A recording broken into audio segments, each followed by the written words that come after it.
So welcome everybody to National Counties Cricket Show.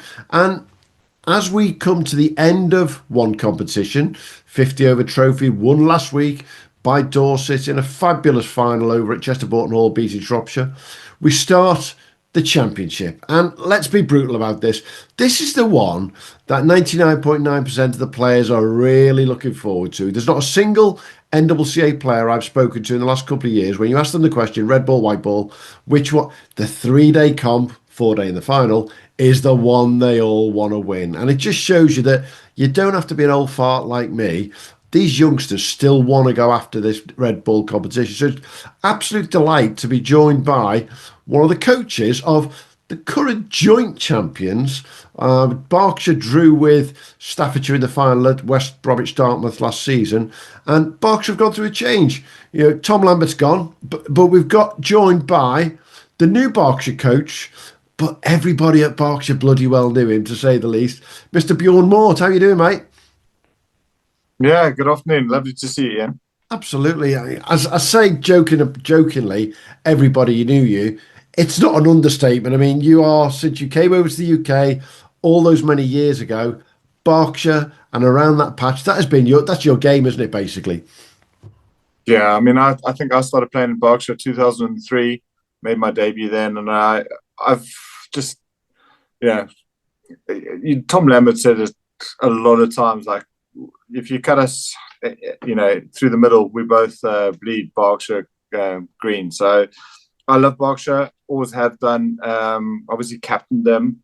And it's a real honour now to coach them, and also to be in charge of a team that is as exciting as what I've got is wonderful, and a testament, obviously, to Tom, my predecessor.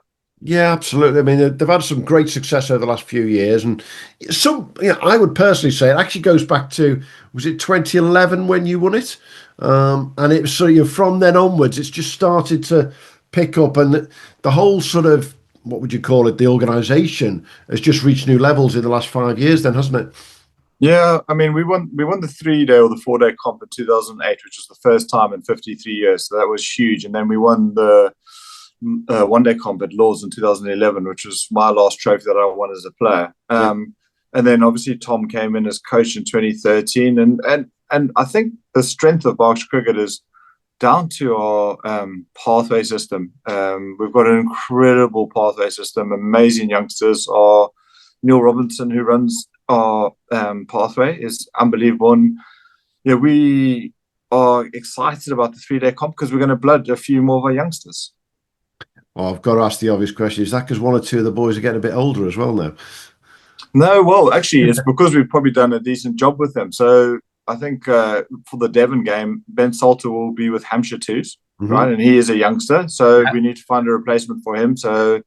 And Johnny Connell's obviously been doing quite well for Essex Twos, so we'll be looking for someone up at the top of the order, which then it's great for us because it allows us to bring in some exciting kids into the frame. Yeah, and it's the chicken and egg situation in NCCA cricket, isn't it? That you are the inverted commas development pathway to a lot of these twos and first class counties, and you just get these players almost taken away because you just can't use them. Yeah, but I mean, I had an interview as I took the reins, and as wonderful it will be to win trophies this year, and I'm super happy that Dorset won the 50 over comp. They beat us in the semi-final and were well-deserved winners of that semi. From my point of view, I would love to be able to get some of these youngsters into sort of the pro game. We've got a wonderful batch of guys, and as a coach, you want these guys to get better. You want them to achieve their dreams, and that's what I think is fantastic. So if we can win some trophies doing it, wonderful. But from my point of view, we can just push these guys forward to achieve their dreams. I mean, we had Eddie Campion as 12th man for England this last Test series. It was just nice to see him running out at Lords, with England winning. So that's my remit, and that's what I want to do. Absolutely. You sound almost identical to a podcast I was listening to earlier today, and Freddie Flintoff talking about the work that he's been doing with the England Lions, the England 19s. And it's almost coaching's become like a directional type thing, isn't it now? It's not telling them what to do, how to do it, and be all very technical. It's actually just guiding these guys in the right direction. 100%. I mean, from my point of view, like technically these guys are superb, and there might be some deficiencies, but they, if you look at the test players, they've all got deficiencies. It's actually how they deal with them, and that 6 inches between your ears is the difference between being a great cricketer and a club cricketer. Yeah. So it's working on that and allowing those guys to prosper under pressure. And if you can get into that situation where we can work harder on that, then when they do find themselves, and we all know cricket is a tough game, and generally you don't score hundreds every weekend. So it's dealing with adversity and coming back from it. Absolutely. I was at Derbyshire a few years ago doing some work there. I remember watching Mickey Arthur leading one of his first coaching sessions there. And it was so apparent that he wasn't going to pick a ball up once. He wasn't going to pick a bat up once. He was doing absolutely nothing but walking around individual players. And it was just talking, as you're saying, it's those 6 inches between the ears. Yeah, 100%. And I think, if you can get that right as a coach, then you will make your team better and you'll make those individuals better. Listen, everyone fails, and it's about how we react to those failures and how we improve from that. I've got no problem losing. Listen, and that some people might laugh at that because I'm the worst loser there is. But if you lose and you learn from it and get better from it, then it's actually a positive experience. Yeah, most definitely, most definitely. Now, you've come to a side, though, as you say, that haven't done much losing in the past few years. They've been incredibly successful. I've got to look back at that semi-final against Dorset. How tough was that one to take in the end? Because that was a tough game. I watched the last hour on the stream, and that was a battle. There's no two ways about it. Well, you know what I loved about it? Like, we were probably 30 runs short of a total that we would have been happy with. Yep. But Dorset were cruising. And what I said to my guys afterwards was the fact that we made them fight tooth and nail to get over the line. Like, we didn't roll over. I think they were 200 for 2, chasing 270, and we just didn't give up. And for me, that shows me that, like, that team is, I call them street fighters. Like, they weren't going to give that up, and they just kept going. And fair play to Dorset, because we didn't give it to them. They had to work their socks off. And, Eklund's innings was quite incredible, and you can see why he's contracted. And, and it was a good lesson for our guys, for next time when we're in that situation. And I think getting hurt like that has inspired us to do well in the T20 comp. We unfortunately lost 4 points just to administrative error. And then I set the boys a task of winning 4 from 4 for our last 4 so that we could qualify. Yeah. They did that. We finished top of the group. So the guys are hungry. And now it's about focusing them onto the red ball stuff. And we're excited to welcome Devon down to Walgrave on Sunday. Yeah, I was going to mention the T20 there. You've said it yourself.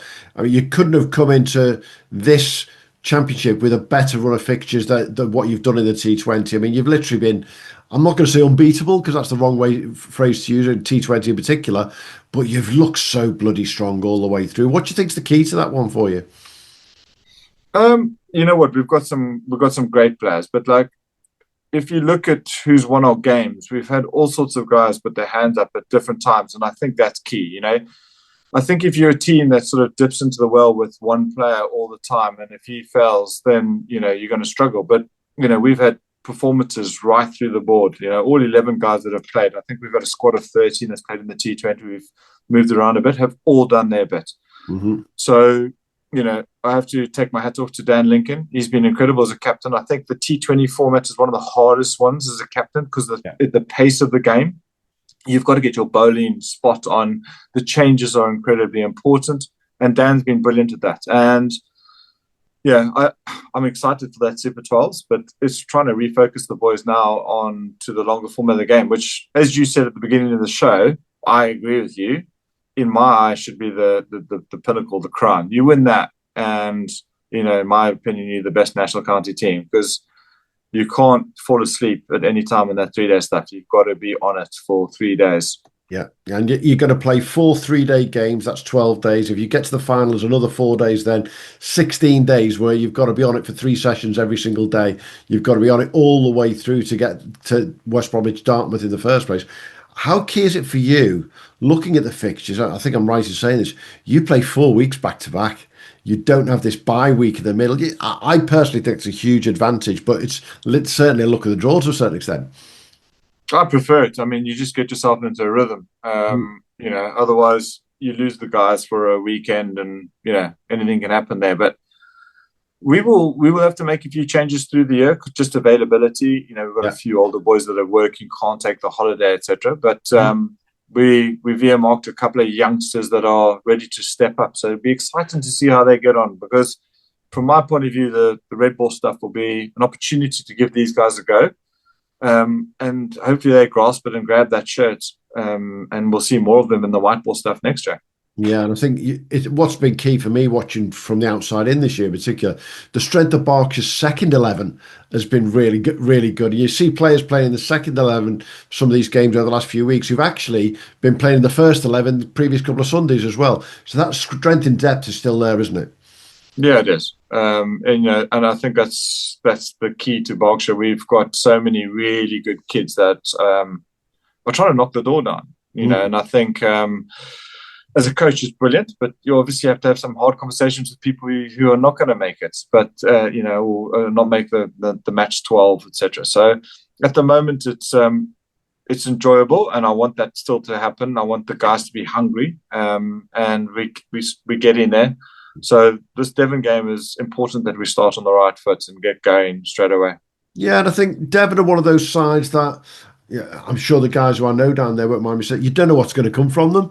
They've been a bit 50-50, bit in and out, but they're a strong side to say the least. And you've got a very strong group, I think, or division in the championship to battle against, with Herefordshire being the side that have come up, haven't they? Yeah, I mean, listen, when I played, Devon and Cheshire were the two guys that we used to lock horns with. So I always have the utmost respect for them. We had an incredible 50-over game against them where I think we chased down 327. So we understand that this is going to be a battle over 3 days, and we're going to have to be at our best if we want to win it. Yeah, and how key is it choosing and working with the clubs that you're going to be working at to get the right grounds to go and play these games? You're playing home games at Wargrave, and you're playing a home game at Falkland, which I would always expect you to play one of those. How key is that to be able to say, these are our bases, these are where we want to make our fortress? Well, going forward, I mean, I've spoken to Neil Robinson, who's our performance director, and I said we need to earmark 3 or 4 grounds that we play most of our games at. Yeah. There's no point in having home ground advantage if a lot of your players don't play there. Falkland, obviously, the guys don't play on a Saturday there because of their league position. However, we just know that ground so well over the years. It's become a fortress for us. Yeah. And Wargrave is starting to be that. And we love Wargrave. We know what we're going to get there. It's going to be a good cricket wicket, hard, fast, bouncy. And that fits our profile. In my opinion, if we go on a really good cricket wicket, then our skills will shine. Yeah, and you've got a good number of ex-Wargrave players in the side. You've got one Wargrave player, I think, in the side as well, but a good number of ex-Wargrave players. They know it inside out, that place, don't they? They do. We're hoping to welcome Woodsy back after his broken thumb, so that'll be exciting. He's been such a performer in national counties over the years. Yeah. I mean, it might be wrong of me to say, but in my opinion, probably one of the greats in the last 8 to 10 years, and I'm not taking away anything else from any of the other counties, but he would be definitely up there in the top 5 national county players. So to have his experience back, and when I say experience, he's only 26. Exactly. So it just shows you how long he's been going. So we're hoping to have him back, and he's a Wargrave lad. So yeah, we're excited. Yeah, you got it from that extreme of Woodsy, who seems to have been around forever, all the way to the other end. And I'm guessing we're going to see Mr. Rishton still doing what Mr. Rishton does. And, he's proved it again, even at, he won't mind me saying this, Rishi, that at his age, he can still put some bloody performances in, can't he? Oh, I mean, we played Bedfordshire in that last T20, and I think his combined figures over the 2 T20s was 8 overs, 5 for 27. I mean, he's bowling up front in the power play and bowling at the death. He's quite incredible. He's a superstar. And for us, he leads that attack, and he's so important. Mm-hmm. And I think it's always key in NCCA cricket. You do need 1 or 2 superstars. But you're all, every single county is the sum of its parts, aren't they? You've all got these guys coming in, and you've all got these guys you say are buggering off to play twos cricket somewhere. And it's a bit of a juggling act as a coach, almost from a week-to-week basis, to know who you've got to have, isn't it? Yeah, I mean, and I think we're going to lose Ben Salter and Johnny Connell. But from my point of view, that just opens up two spaces for other guys to come in and do well. Ideally, and I don't say this lightly, but like I'd love those two to get signed. I don't want to see them next year. Absolutely. But that's the national counties will be poorer, but this is what national counties is about: is giving these guys opportunities to make sure that they end up in the professional game.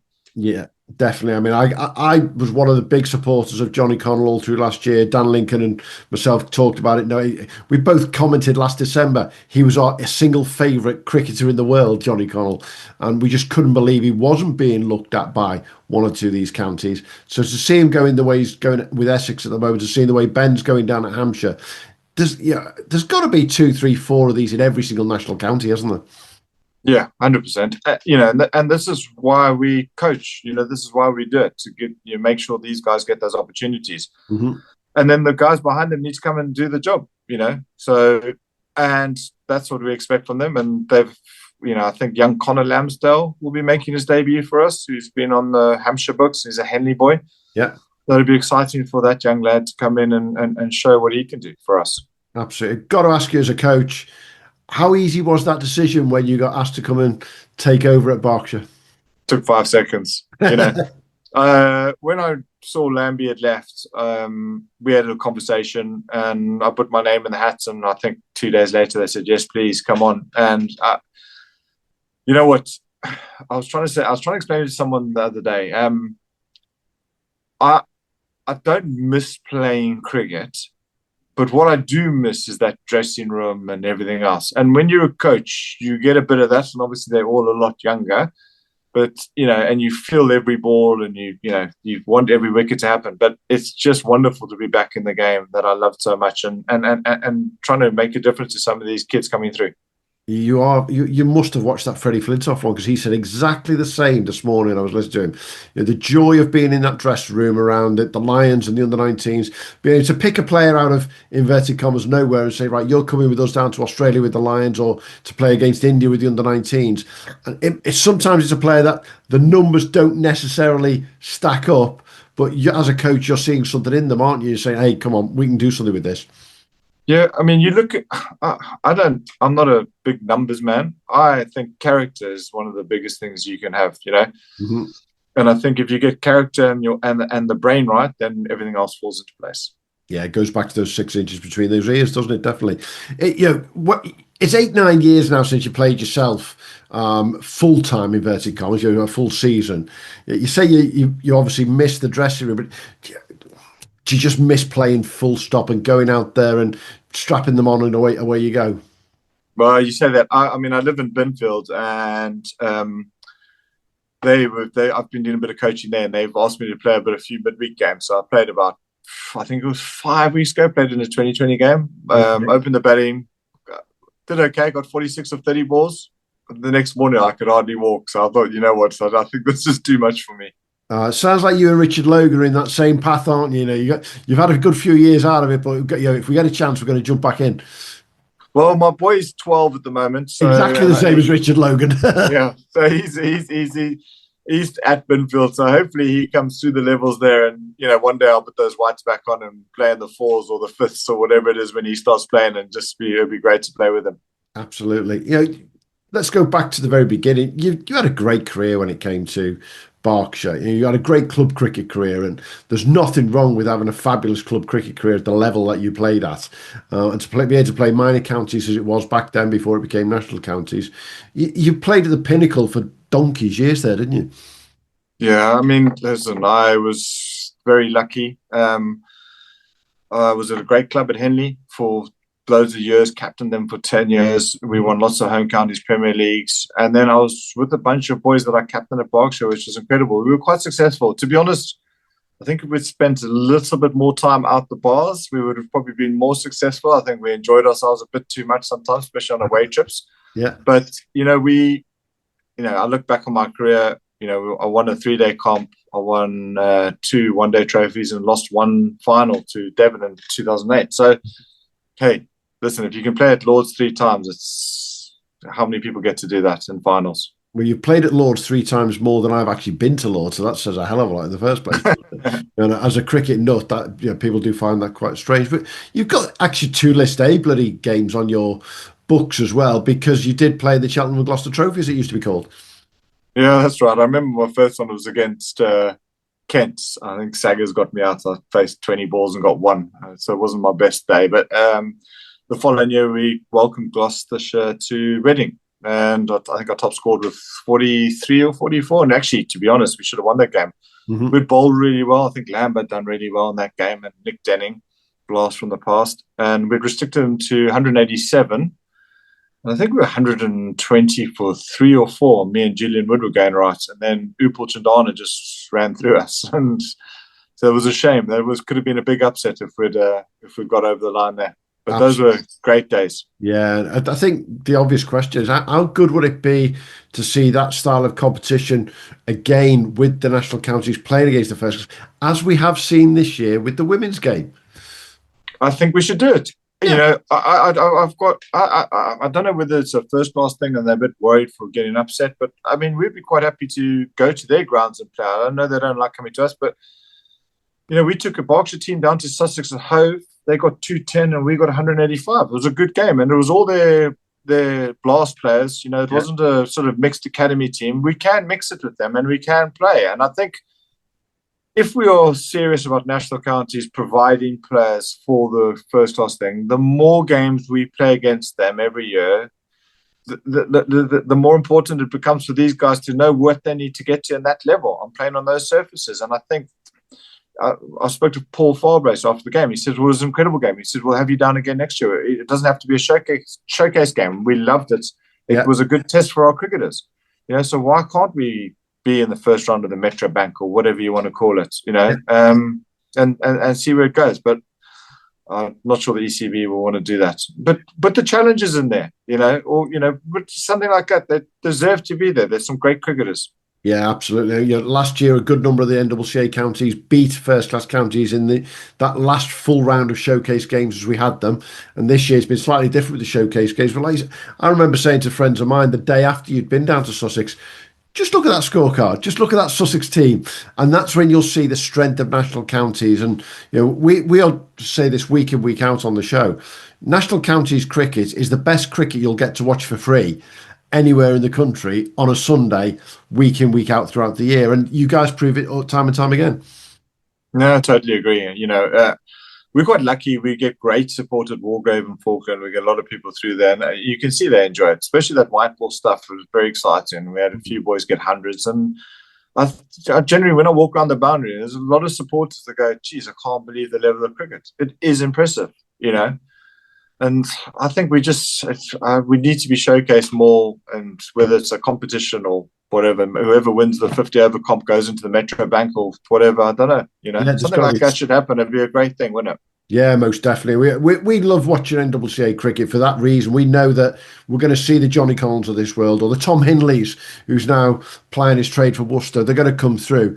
But it's picking up on those youngsters. It is picking up on the Ben Salters, and it is picking up on the guys who actually, you know, the Conor Haddows of this world at Bucks, he's been with Northants in the past. He's had a few years out. He's back with them in the twos now. And, you know, every chance he might end up with a contract, you don't know. But why not? He should do. He's an incredibly skillful left-arm spinner. He's unbelievable. You know, we've seen a lot of him this year. He's a wonderful bowler. Yeah. You know, these guys deserve an opportunity. Most definitely. And I think that's the joy of national counties. And one of the things we'll be saying on social media in the coming weeks is there's a couple of rounds of first-class championship games to come. Let's get them out of the way. But once you get to the end of July, we've got this great big space in August where the 100 occupies the whole of the first-class counties and that shebang. The only place you can watch Red Bull cricket is the 20 national counties, and we've got it for 3 days a week all the way through, haven't we? Yeah, and it's, you know, it's brilliant. And it'll be the sort of back end of it, so it's exciting to see who's going to be at the top. Absolutely. Have you had a look around one or two of the other counties? I've got to ask the obvious question. I just thought, you know, there's someone that we do want to keep a close eye on as well. Or have you been doing that old coaches thing where, you know, we're going to just concentrate on what we do? It's not like an old thing, but I honestly believe, like, I don't clip up other players or go use my analysts to say how good these guys are. My team talks are very simple. If we do what we know what we can do, and we hit our standards, and we stay at those standards, we can beat most national counties. We are an incredibly talented team, but it's about making sure we look after ourselves and do what we need to do. I think you can get lost in the fact of going, well, look how well Connor Haddo has bowled here. And you can show these guys in bowling balls that are pitching middle, hitting top of off. And you're better thinking, oh my gosh, how am I going to play him? Rather just think about how good we are. And I try to drive that point home to all my batters and bowlers. Absolutely. I've got to ask the other question that I always ask everyone. You might have mentioned one of them already, but pick a player from Berkshire or elsewhere potentially, but mainly from Berkshire, who people might not have heard of yet and is going to come through and say, keep an eye on this one because this is a new player on the scene almost. Ooh, that's tough. Charlie Dunnett. I know he's been around a bit, but like he started this year incredible. We've given him a bigger role. He's always been a 6 or 7. I've put him up to 3 along the links, and I decided we're going to make sure that he's going to be our linchpin going forward. And I think he's already had a great season, already got a national county 100 in the 50 over comp. And I expect big things from him in the red ball stuff. So, and not just as a batter. I think he's going to have to do some work with his bowling as well because we'll be a few seamers short. So we expect to see Charlie put in an all-round effort, and he's the guy I tipped this year to be hopefully a little superstar. Absolutely, I wouldn't disagree in that slightest. He's had a great season all round, hasn't he? And he's really put it in at both at club level and at NCCA level, and that's the key. That we know that everyone who's going to be playing for you guys plays.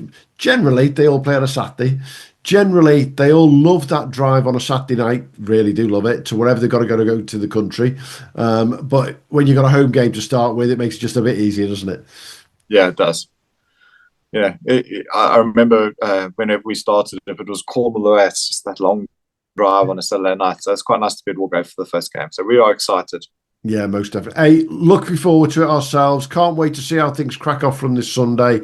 We've got Championship cricket, 3-day cricket now, until the 3rd of August when we've obviously got the Super 12s, and then we go back to the Championship. And then fingers crossed we might see you at West Bromwich Dartmouth for another 4-day final, Bjorn. Oh, who knows? I mean, I'm not going to count the chickens just yet. Let's just see how we get on in that first game. Devon's going to be a hell of a game, tough opponent. So let's just get us going, and we'll see how it goes. We're all excited, and thank you so much for having me on this this podcast. Much appreciated, Ian. Absolutely, long way to go to West Bromwich, but we will be putting out there's going to be fixtures all over the country. National Counties cricket, get out there and watch it. Even if you're not living in a national county, I live in Staffordshire. So, I've got to put my hands up and say I'm always going to be keeping an eye on that score, definitely. But at the same time, if you live in Essex or if you live in, let's pick one, Northampton, you've got a national county not very far away. That's the one to pick and that's the one to follow, I think, Bjorn, isn't it? 100%. And you'll be surprised at how incredibly good the cricket is. Absolutely. Have a good one, mate. Enjoy the end of your trip and look forward to seeing how you get on Sunday after that flight back. Thank you, legend. Cheers, Ian. Cheers, bud. Bye, mate.